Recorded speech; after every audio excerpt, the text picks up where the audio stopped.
The grand ballroom at the Meridian Hotel had never looked more elegant. Crystal chandeliers cast warm light over perfectly set tables, each adorned with white roses and gleaming silverware. The annual company dinner for Hartwell and Associates was always a formal affair, but this year felt special. After all, it was my 10-year anniversary with the firm. I straightened my tie one more time as Sarah, my wife of 12 years, adjusted 8-year-old Tommy's bow tie. My son looked adorable in his little black suit, his eyes wide with excitement as he took in the grandeur of the hotel ballroom. "Dad, this place is huge," Tommy whispered, his voice filled with awe. "Is this really where you work?" "Not exactly here, buddy," I chuckled.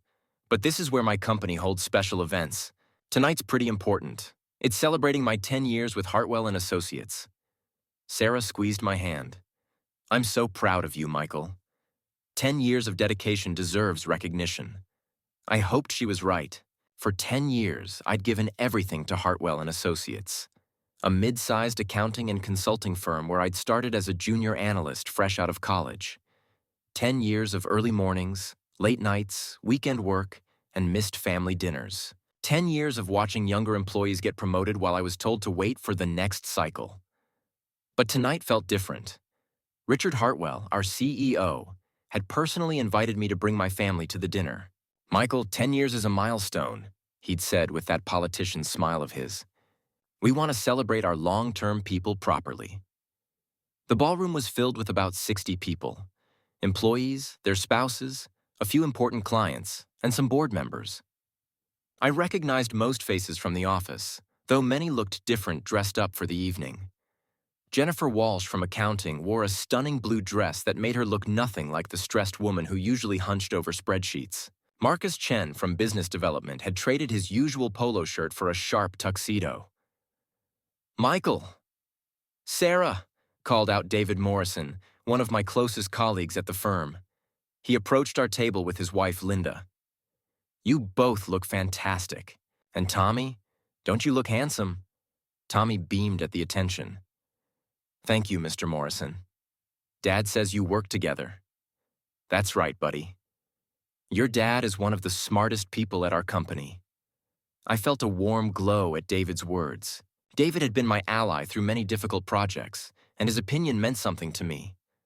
As we found our assigned table, thankfully a good one near the front, I couldn't help but feel optimistic about the evening. Maybe this was finally my moment. Maybe Richard would announce my promotion to senior manager, the position I'd been angling for since year 7. The dinner service was impeccable. We started with a delicate butternut squash soup, followed by perfectly prepared salmon with roasted vegetables. Tommy was on his best behavior, using his napkin properly and making polite conversation with the other guests at our table. Before we dive into this story of public humiliation and the calculated revenge that followed, make sure to hit that like button, drop a comment about your most memorable workplace moment, and subscribe for more stories of people who refuse to let disrespect go unpunished. Trust me, what happens next will make you believe in workplace justice. "This is delicious," Sarah whispered to me between courses. "I can see why they hold these events here." "Only the best for Hartwell and Associates," I replied, though I couldn't help thinking about my own salary, which had barely increased in the past 3 years despite consistently excellent performance. Reviews. Around us, conversations flowed easily. People discussed industry trends, shared vacation stories, and complimented each other on their evening attire. The atmosphere was convivial, almost family-like. For a moment, I allowed myself to believe that I was truly valued here, that my decade of loyalty meant something. The main course was cleared, and dessert, a decadent chocolate torte, was served alongside coffee and after-dinner drinks. The lighting dimmed slightly, and I noticed Richard Hartwell standing up at the head table, tapping his wine glass with a knife. "Ladies and gentlemen, if I could have your attention for a moment." The room gradually quieted, conversations trailing off as all eyes turned to our CEO. Richard was a tall, imposing man in his early 60s, with silver hair and the kind of confidence that came from inherited wealth. His family had founded Hartwell and Associates 40 years ago, and he'd taken over from his father 15 years earlier. "Thank you all for joining us this evening for our annual company celebration," Richard began, his voice carrying easily across the ballroom. "It's wonderful to see our Hartwell family together, along with your families, in such a beautiful setting." Polite applause rippled through the room. Tommy clapped enthusiastically, and I couldn't help but smile at his excitement. "Tonight, I want to take a moment to recognize some of our outstanding team members," Richard continued. "First, let's acknowledge Jennifer Walsh for her exceptional work on the Morrison Industries audit. Jennifer, please stand." Jennifer stood gracefully, blushing as the room applauded. She'd done excellent work on that audit, finding discrepancies that saved the client hundreds of thousands of dollars. And Marcus Chen, whose business development efforts brought in 3 major new clients this year. Marcus rose and nodded to the room, grinning broadly. I applauded along with everyone else, though I couldn't help feeling a twinge of envy. I'd helped with 2 of those client acquisitions, but Marcus was getting the recognition. "Now," Richard said, his tone shifting slightly, "I want to talk about something that's very important to our company culture: longevity and dedication." My heart began to race. This was it. After 10 years, I was finally going to get the recognition I deserved. Richard's eyes scanned the room and landed directly on me. He smiled, and I felt Sarah squeeze my hand under the table. "We have someone here tonight who represents true dedication to this company, someone who's been with us for a full decade." I started to stand, expecting to be called forward, but Richard held up his hand. "Now I know what you're all thinking," Richard continued, his smile taking on a different quality. 10 years. That's a long time to be in the same position." A few people chuckled. I felt my stomach begin to twist, but I told myself I was being paranoid. "So let's raise our glasses," Richard said, lifting his wine glass high. "To Michael Harrison, for showing us all that sometimes consistency is more important than ambition." The words hit me like a physical blow. My face burned as I realized what was happening. This wasn't recognition. This was humiliation. 10 years and still nothing," Richard added with a laugh that sounded genuinely amused. "Now that's dedication." The room erupted in laughter. Some people seemed uncomfortable, glancing between Richard and me with uncertain expressions, but many were laughing outright. I could hear Mark Stevens from HR actually cackling at his table. I sat frozen, my wine glass halfway to my lips, as the laughter continued around me. Sarah's hand found mine under the table, gripping it tightly, and I could feel her tension. But it was Tommy's reaction that broke my heart. My 8-year-old son had been looking up at me with pride just moments before, excited to see his father recognized at this fancy dinner. Now his little face was scrunched up in confusion, his eyes darting between me and Richard Hartwell as he tried to understand why everyone was laughing. "Dad?" Tommy whispered, his voice small and uncertain. "Why are they laughing?" I could see tears beginning to form in his eyes, and something inside me shattered. Not because of Richard's cruel joke, but because my son was seeing his father publicly mocked and humiliated. Tommy was learning that his dad, the man he looked up to, the man he bragged about to his friends, was someone other people thought was worth laughing at. "It's okay, buddy," I managed to whisper, though my voice came out strained. The laughter was finally dying down, and Richard was moving on to other topics. But the damage was done. I could feel eyes on me from around the room, some sympathetic, others still amused, all of them seeing me as the butt of the joke. Sarah leaned close to my ear. "We're leaving. Now." "No," I said quietly, forcing a smile onto my face. "We stay. We eat our dessert. We act like nothing happened. Michael, trust me." So we stayed. I ate my chocolate torte mechanically, made small talk with the other guests at our table, and even managed to laugh at a few jokes that had nothing to do with me. I played the part of the good sport, the guy who could take a joke, but inside, something fundamental had changed. Tommy didn't say much for the rest of the evening, though he perked up a bit when David Morrison came over to our table during the coffee service. "Michael, that was completely inappropriate," David said quietly, making sure Richard couldn't overhear. "I want you to know that not everyone thought it was funny." "Thanks, David. I appreciate that. I'm serious. What Richard did was unprofessional and cruel. You've been one of our most reliable people for 10 years. After David walked away, Sarah looked at me with concern. "Are you really okay?" I smiled at her. A real smile this time, because I'd made a decision. "I'm better than okay," I said. "I'm finally awake." As we drove home that night, Tommy fell asleep in the back seat, exhausted from the late evening and the emotional confusion of what he'd witnessed. Sarah and I drove in silence for most of the trip, but as we pulled into our driveway, she finally spoke. "What are you thinking?" I turned off the engine and sat in the darkness for a moment, listening to Tommy's soft breathing from the back seat. "I'm thinking that I've spent 10 years being loyal to people who don't deserve it," I said. "And I'm thinking that my son just learned that his father is someone other people think is a joke." "Michael, you're not a joke. Richard was just being an ass." "Maybe. But the fact that he felt comfortable making that joke in front of 60 people tells me everything I need to know about how I'm viewed at this company." We carried Tommy inside and got him ready for bed.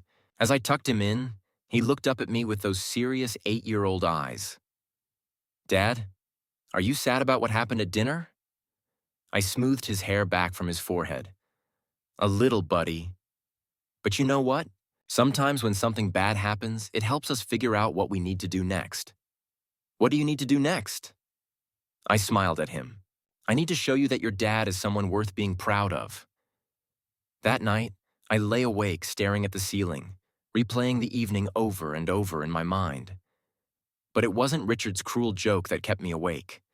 It was the look in Tommy's eyes.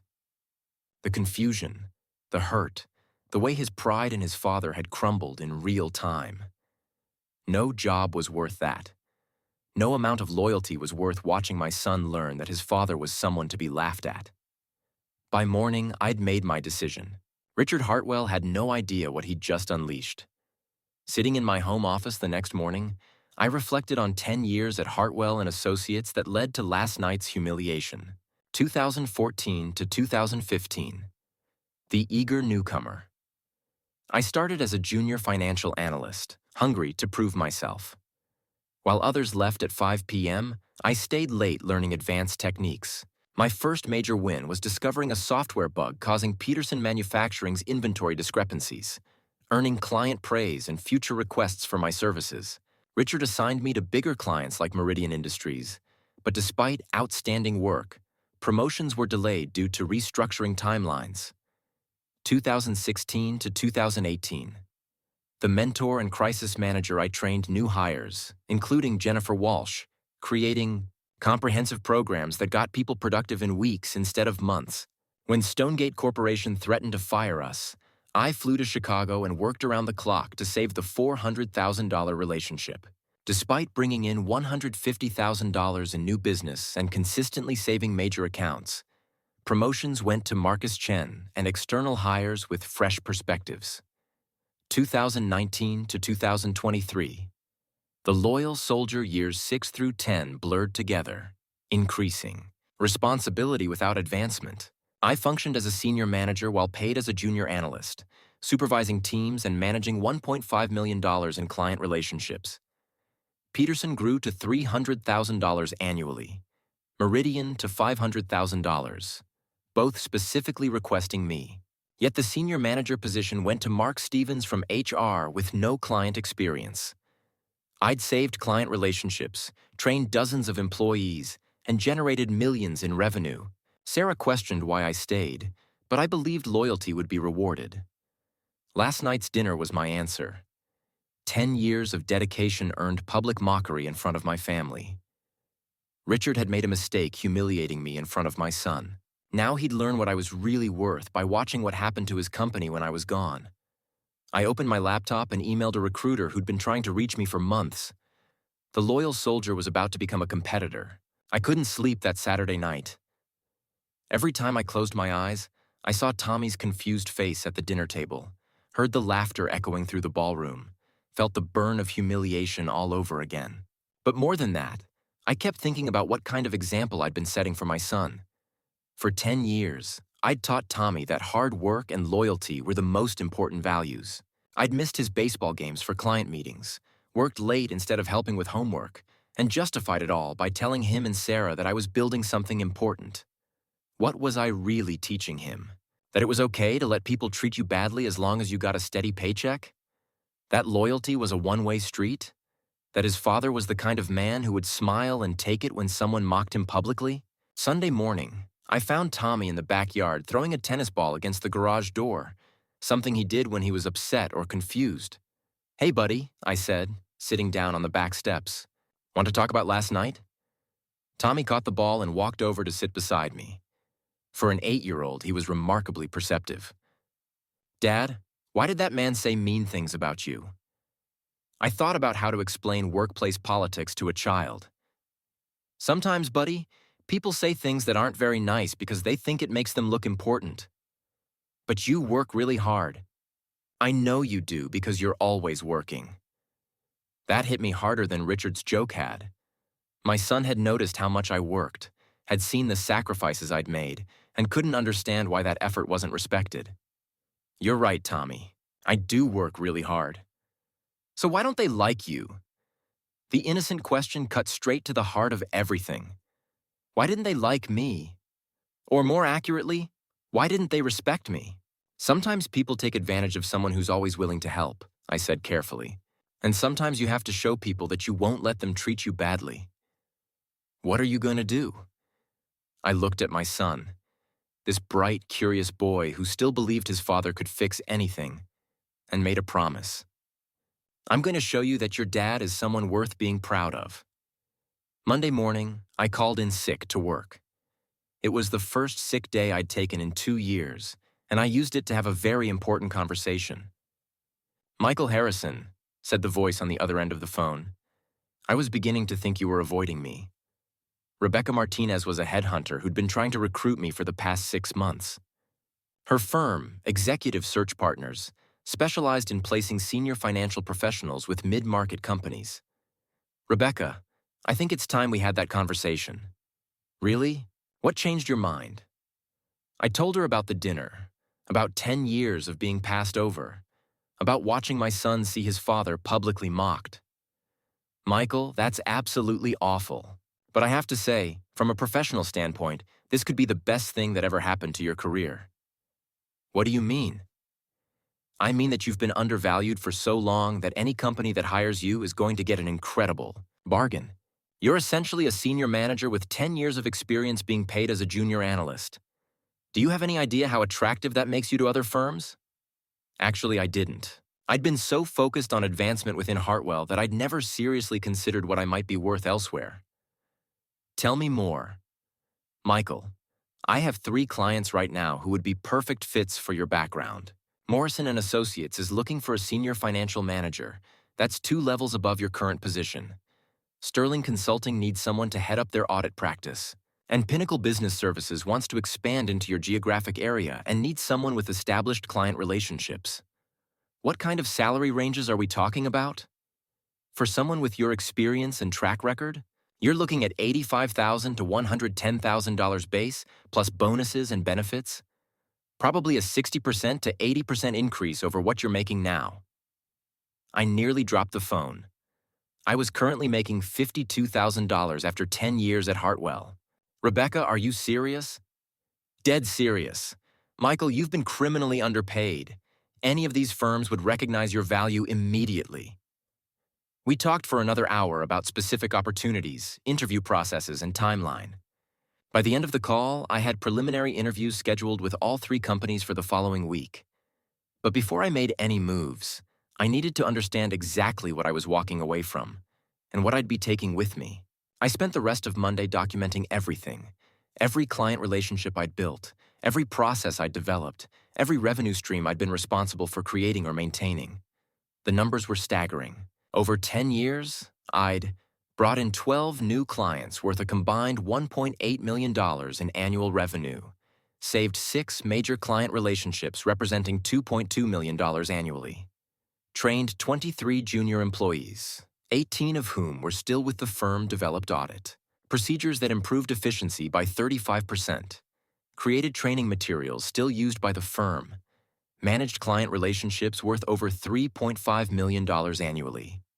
I was responsible for nearly 40% of Hartwell's total revenue, either directly or through relationships I'd built and maintained, Tuesday, I went back to work as if nothing had happened.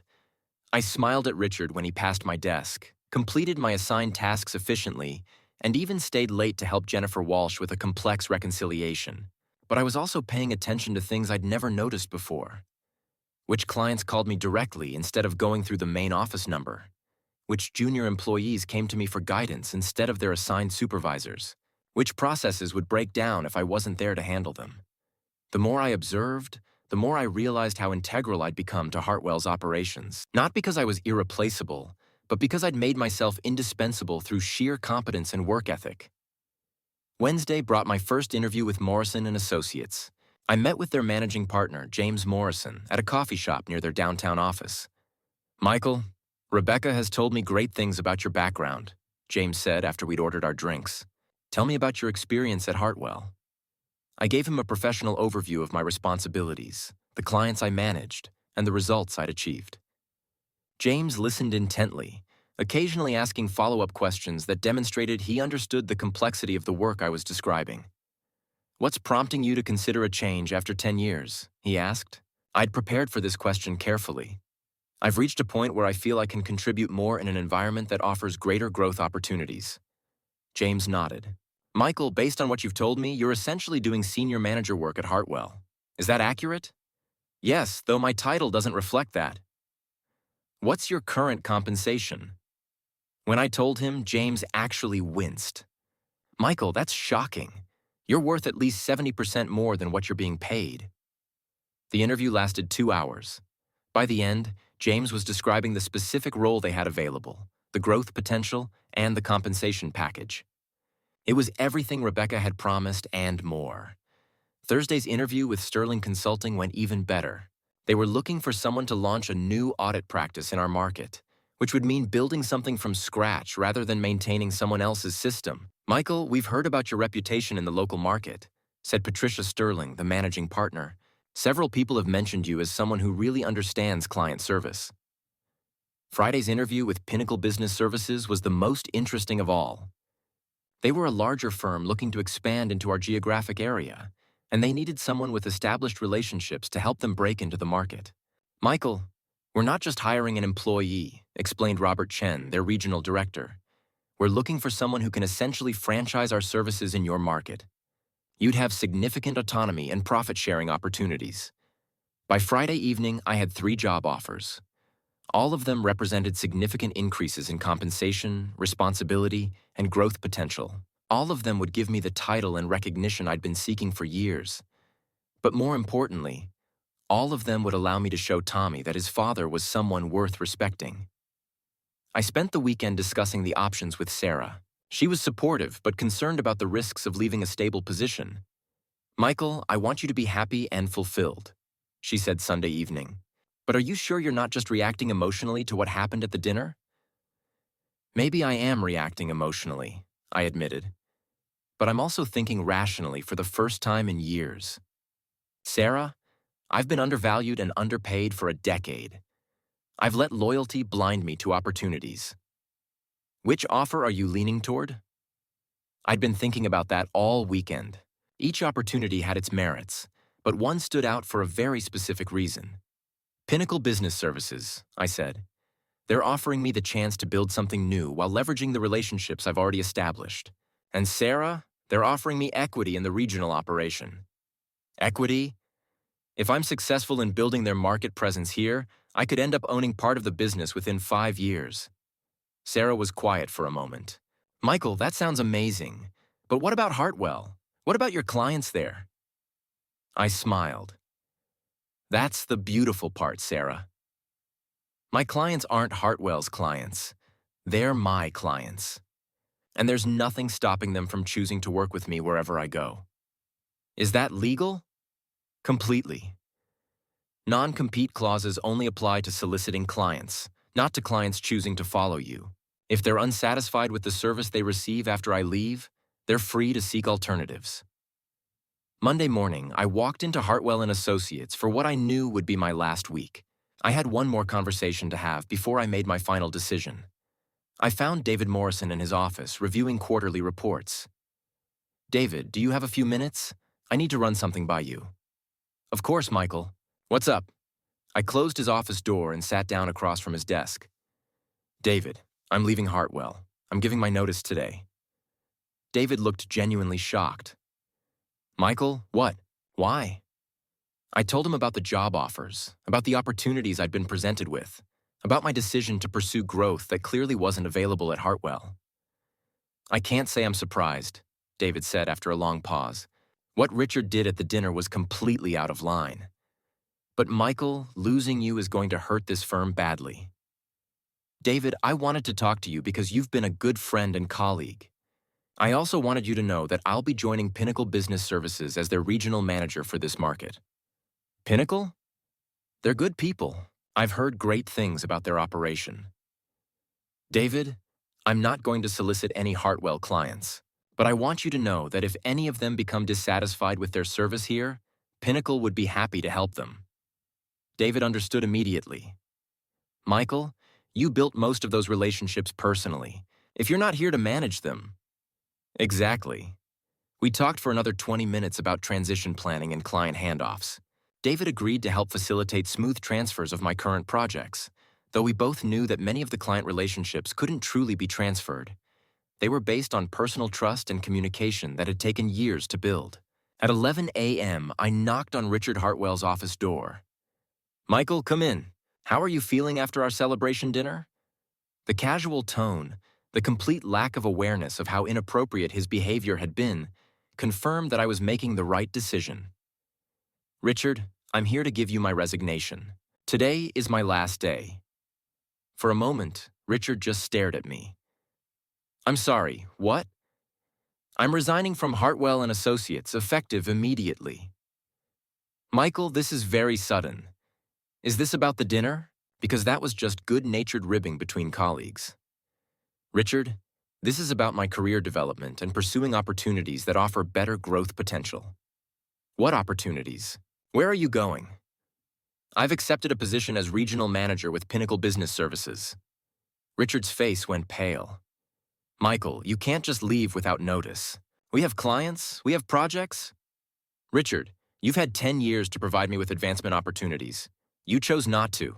Now I'm choosing to find them elsewhere. Michael, let's be reasonable about this. Maybe we can discuss a promotion, a salary adjustment. Richard, it's too late for that conversation. What about your clients? What about the Peterson account, the Meridian relationship? You can't just abandon them. I looked at the man who'd mocked me in front of my family and felt absolutely no guilt about what was coming next. Richard, those clients work with me, not with Hartwell and Associates. If you want to retain their business, you'll need to provide them with the same level of service they've been receiving. Michael, you're bound by non-compete agreements.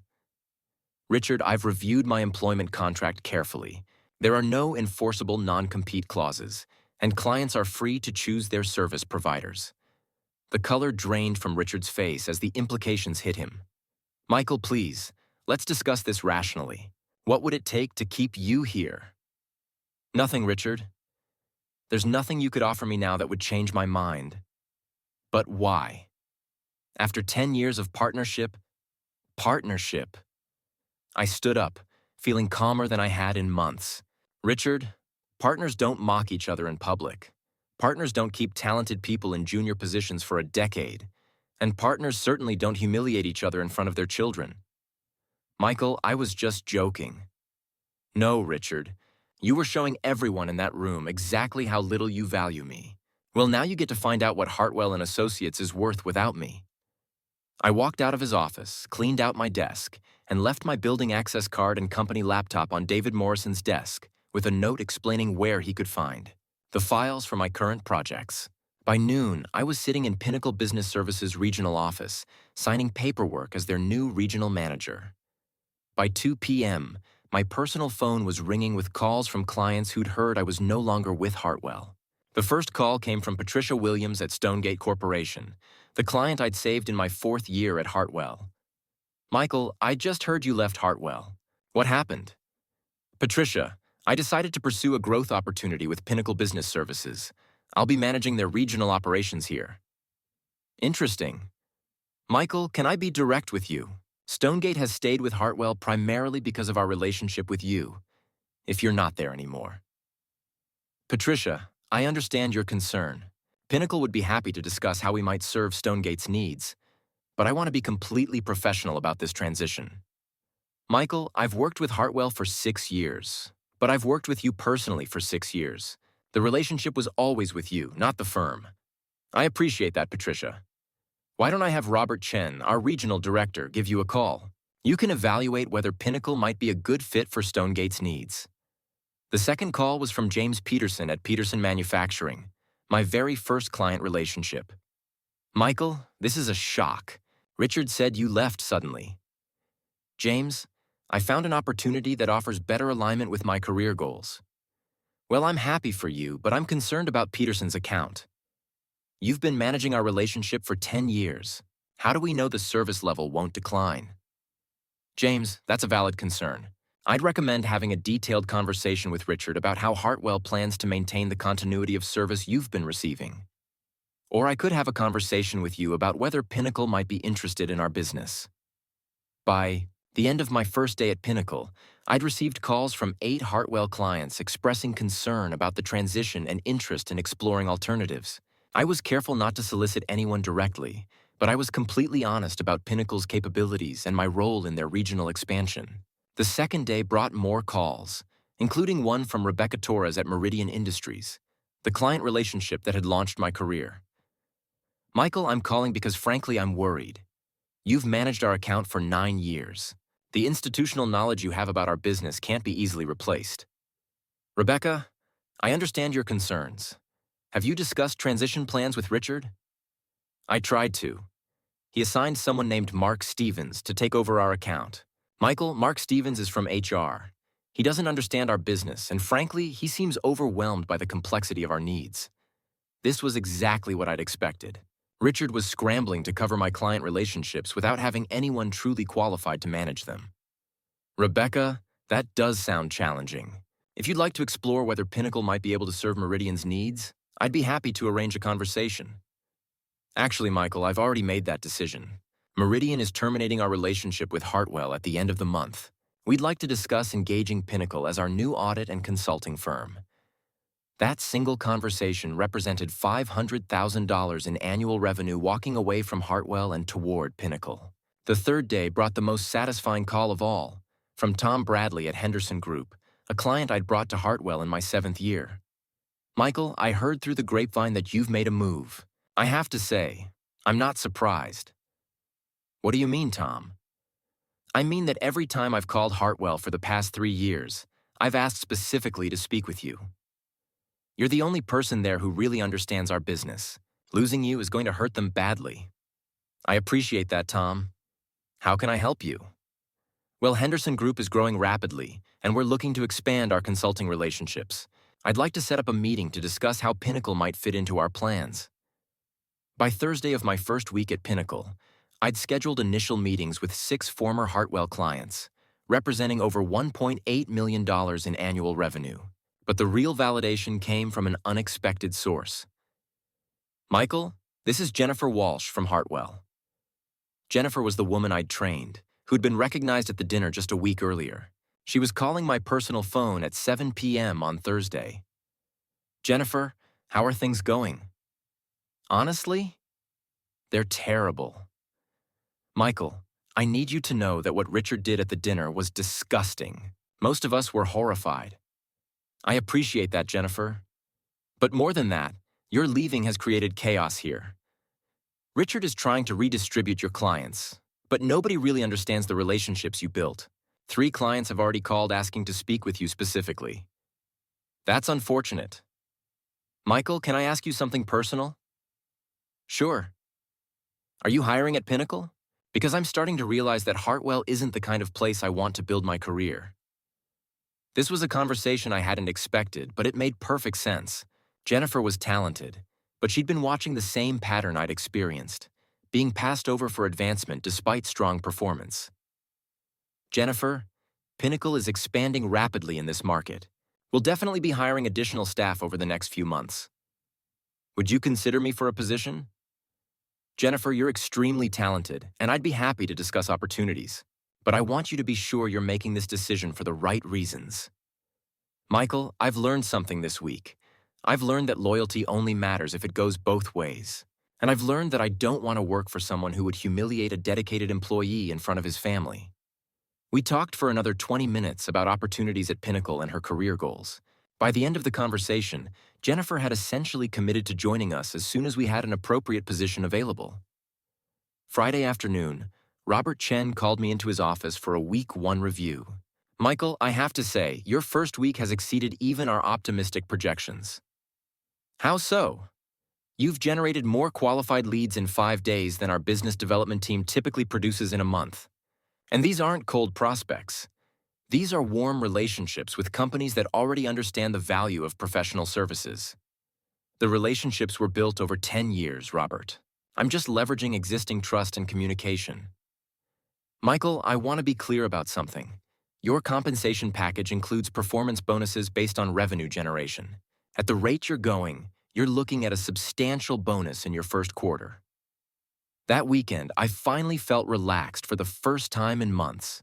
Sarah and I took Tommy to his Saturday morning baseball game, and I was able to focus completely on watching him play instead of thinking about work stress. Dad, you seem different, Tommy said as we drove home from the game. Different how, buddy? Happier. Like you're not worried about something all the time. Sarah looked at me and smiled. Tommy's right. You do seem more relaxed. I feel like I'm finally working somewhere that appreciates what I bring to the table. Are you glad you left your old job? I thought about Tommy's question seriously. A week ago, I'd been a junior analyst with no prospects for advancement, earning below market compensation while managing some of the firm's most important relationships. Now, I was a regional manager with equity participation, earning 70% more money while doing work that actually matched my skill level. Yes, buddy. I'm very glad I made the change. Good. I like seeing you happy. Sunday evening, I was reviewing materials for the following week's client meetings when my phone rang. The caller ID showed David Morrison's number. David, how are you? Michael, I need to give you a heads up about something. What's going on? Richard is panicking. 3 major clients have terminated their contracts this week, and 2 more are threatening to leave. He's talking about hiring a law firm to explore whether you violated any employment agreements. I wasn't surprised, but I was prepared. David, I've been very careful to operate within all legal and ethical boundaries. I haven't solicited any clients. They've contacted me expressing dissatisfaction with Hartwell's service. I know that, and anyone objective would know that. But Richard is looking for someone to blame for what's happening. What exactly is happening? David sighed. Michael, it's worse than you probably realize. The clients aren't just leaving. They're telling other people why they're leaving. Word is spreading that Hartwell publicly humiliated their most valuable employee, and it's making us look unprofessional and petty. I'm sorry to hear that. Michael, I'm not calling to make you feel guilty. I'm calling because I respect you, and I wanted you to know what you might be dealing with. I appreciate the warning, David. There's something else. Jennifer Walsh gave her notice yesterday. She said she's joining Pinnacle. David, I want to be clear about something. I haven't recruited anyone from Hartwell. Jennifer contacted me about opportunities, and we discussed whether there might be a mutual fit. I believe you, Michael, but Richard sees it as part of a coordinated attack on the firm. David, this isn't an attack. This is the natural consequence of treating valuable people poorly. When employees see how a company treats its most loyal performers, they start questioning their own futures there. After David hung up, I realized that what was happening at Hartwell was bigger than just my departure. It was a reckoning that had been building for years. Richard had created a culture where loyalty was taken for granted. Advancement was based on favoritism rather than merit, and talented people were expected to accept less than they were worth. My leaving hadn't caused that culture. It had simply exposed it. And now everyone was watching to see what happened next. 2 weeks into my tenure at Pinnacle, the work felt familiar, but the environment was completely different. Robert Chen actively sought my input on strategic decisions and treated me like the experienced professional I'd become.